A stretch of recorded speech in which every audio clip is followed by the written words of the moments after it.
So our first speaker tonight, if you would welcome back again, we have Chris Fowlie from NORML.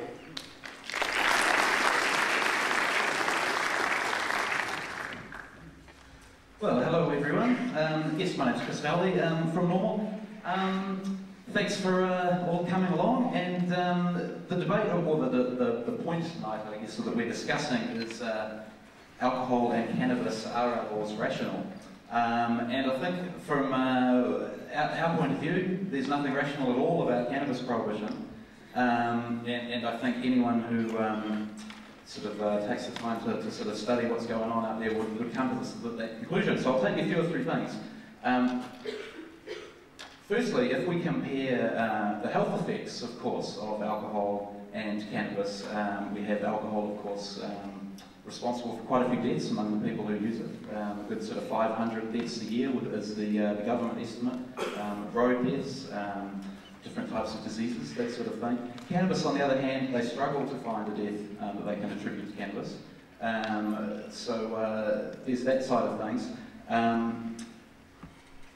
And there's, of course, as well as the harm that might happen to individual users, there's the harm to society. And I think from some of the media reports that, like I don't live in Dunedin, but I hear a lot of discussion about the effects of alcohol around the town here, and it seems like there's a lot of harm associated with its use that other people bear in terms of violence or you know, this sort of thing.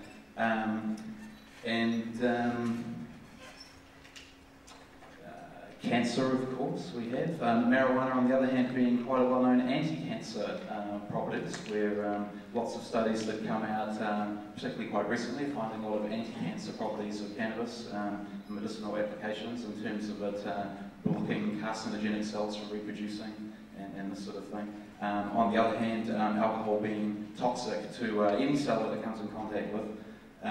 But aside from all of that, aside from the actual harms that each substance causes, our contention is that that's almost irrelevant in terms of what you actually think about the substance. It's what the law should be.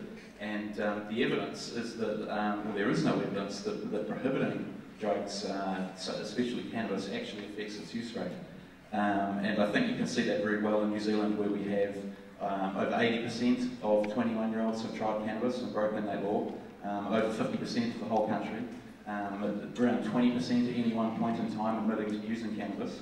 And if you compare that to other countries, you find that New Zealand actually has one of the highest use rates in the world. And we also have one of the highest arrest rates in the world. And in fact, the highest arrest rate. And so clearly there's no correlation between the intensity of enforcement of prohibition and actually deterring people from using it. And that's illustrated quite well in countries like Australia and America, where half the country or so has decriminalised and half hasn't.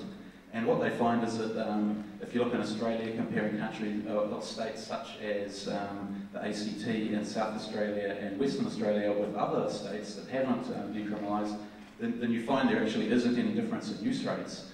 But what you find is among the states that have retained prohibition, there's more harm to people. So more people tend to lose their jobs, or they have family difficulties, or they have you know, problems finding accommodation, or whatever. All sorts of sort of social harms that result from being criminalised.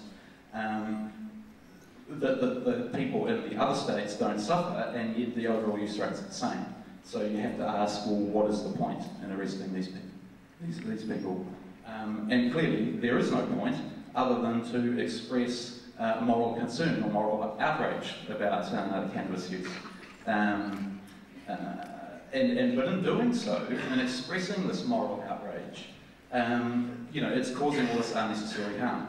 So, and a couple of good examples of that would be actually, you know, specifically about harm reduction, is that the use of water pipes and this sort of paraphernalia has well-known health benefits for users. And in fact, water pipes filter out the most carcinogenic of the tars that are involved in smoking cannabis.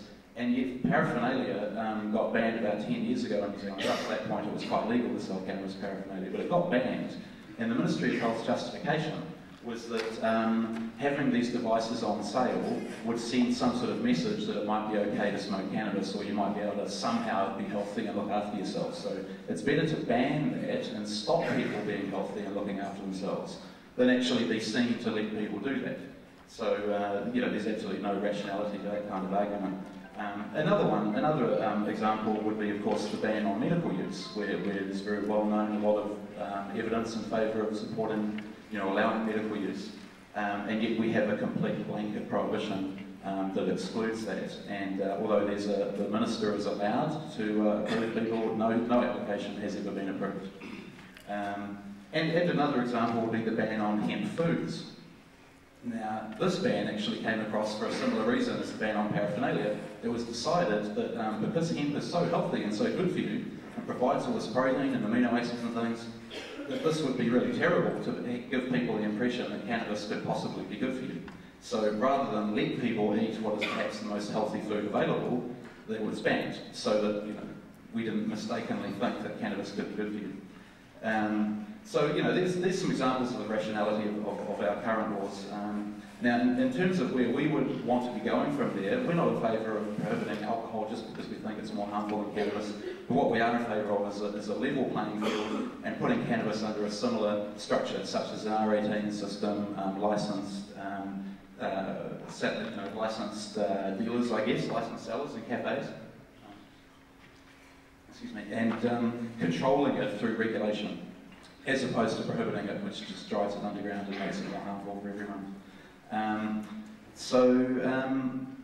Now, in terms of our current laws, of course, it gives you the veneer of rationality in the Misuse of Drugs Act, because it has these criteria that are supposed to be considered when the experts get together and decide what classifications drugs should have. And so you think, yes, well, they follow a procedure. But in actual fact, they've never applied this criteria to cannabis, so it sits languishing in Class C. But they did, as an exercise, apply it to alcohol quite recently, or last year, I believe, and they came out with Class B is where alcohol would be placed if it was put under the same criteria as other illicit drugs. Now, I don't think anyone would agree that it should be put there, but the point, though, is that our drug laws are currently a mess, and they don't reflect the reality of what's out there, and they don't reflect the relative harms of each drug.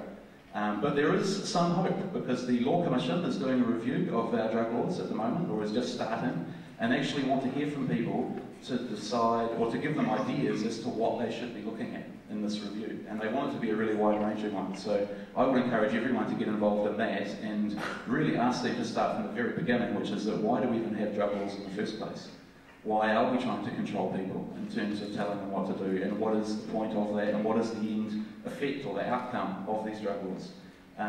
The other thing that is very positive is the United Nations is also doing a review of the worldwide drug treaties, and that's of course one of the big issues, is that binds New Zealand into a prohibitionist regime. And so if we can get change at the UN level, then there's hope for all the other countries like us.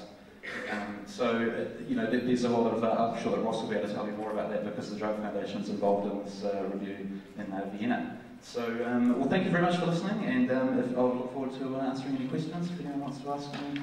We'll move through and come to those at the end. That's great. Very good. Thank you very much, Chris Fowlie.